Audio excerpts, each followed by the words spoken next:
ইয়া ভাই এটাই কি মেয়ে? ও বেটা এটাই নিয়ে। ইয়া তো মোটাকে আমার এমনি আবার বছর কম খায় না ঘসকা ফালা দিবি। এই হারামজাদার বাচ্চা হারামজাদা, 101টা মেয়ে দেখাইছি, কোনো মেয়ে তো পছন্দ করে না। তুই যে ভাজামিগিরি করিস, তুই এই মোটা মেয়ে পাইছিস, এই তো তোর কপাল ভাগ্য। আব্বা তুমি যাই কও, আমি আগে মেয়ের মুখ দেখো, মেয়ে যদি সুন্দর না হয়। এই তো জীবনে তো আমি কোনোদিন বিশ্বাস করলু না, যেটুকু বিশ্বাস ছিল সেটুকু হারাইনি। আচ্ছা ভাই, কোনো সমস্যা? না ভাই, কোনো সমস্যা না। মেয়ে আমি একলাই দেখছি তো, আমার সাওয়ালটা মেয়ে দেখে নাই, সাওয়াল মেয়ে দেখার জন্য পাগল হয়ে গেছে। ও এই ব্যাপার, জামাইয়ের মেয়ের মুখ দেখতে দেখু, সমস্যা কি?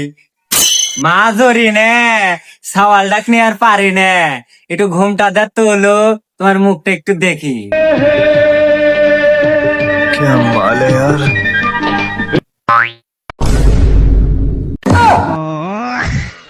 ইয়াল্লা, দেখে গেলাম সেরি, হয়ে গেল বুড়ি।